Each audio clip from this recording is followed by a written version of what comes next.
Welcome back to Explaining Everything, the channel where we dive into the stories and mysteries behind everyday things. Today's question comes from one of our curious viewers, Jamie Austin 97. Thanks for the suggestion, Jamie. You asked, who invented the sewing machine? You'd think this would be simple.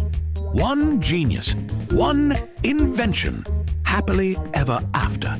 But no, the story of the sewing machine is full of chaos, patent fights, factory fires, and enough drama to make keeping up with the Kardashians look tame. So grab your thread, keep your needles to yourself, and stay tuned as we unravel who really invented the sewing machine, right here on Explaining Everything.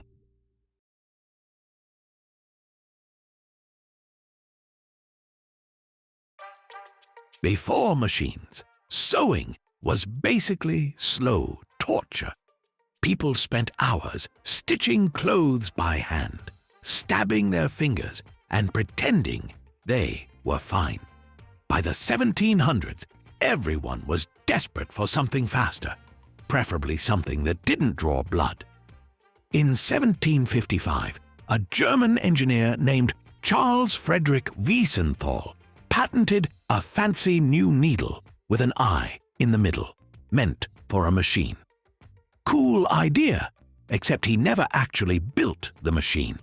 It's like inventing a car tire and calling it a day. Then, in 1790, Thomas Saint, a British cabinet maker, filed a patent for what looked like the first sewing machine. The plans seemed promising, until someone actually built one 80 years later and realized it didn't really work. Turns out, Saint's machine was basically the IKEA version of sewing. Looks easy until you try it. So the 18th century gave us plenty of almosts, but no working sewing machine. Lots of dreams, zero stitches. Fast forward to 1830, when French tailor Barthélemy Thimonnier created the first working sewing machine. It used a single thread and a hooked needle to make a chain stitch, basically a looping pattern that finally worked. Thimonnier was over the moon. He opened a factory in Paris with 80 machines sewing uniforms for the French army. But when other tailors found out, they freaked out.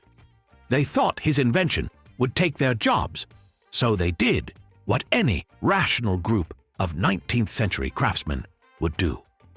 They burned his factory to the ground. Yes, the world's first working sewing machine was destroyed by an angry mob with scissors. Thimonnier barely escaped alive. France could have led the sewing revolution, but instead it led with arson. He tried to rebuild and improve his machine later, but the damage was done. The poor guy died broke, while the rest of the world moved on with their fingers still bleeding from hand stitching. Meanwhile, across the ocean, America was getting industrial and dramatic. In 1846, Elias Howe, a Massachusetts inventor, patented a sewing machine that used two threads, one from a needle and one from below, to make a strong lock stitch. That's the same type still used in sewing machines today. Problem was, Howe couldn't sell it. People didn't get it, and investors weren't interested. He went to England, got scammed by business partners, and came home broke. But when he returned, he noticed everyone and their neighbor was suddenly selling sewing machines suspiciously like his. And one of those people was Isaac Merritt Singer. Singer was a showman, part inventor, part salesman, all chaos. He took an earlier design, based on Walter Hunt's unpatented machine, added a foot pedal for continuous motion, made it faster, stronger, and way easier to use. He also may or may not have borrowed Howe's lock-stitch design. Howe found out and sued him, and won in 1854. Every sewing machine company in America had to pay Howe royalties, meaning he earned cash every time someone stitched anything. Singer, however, didn't exactly fade away. He turned sewing into a spectacle. He toured the country demonstrating his machine like a rock star, made the Singer brand a household name, and invented installment payments so people could buy now, pay later.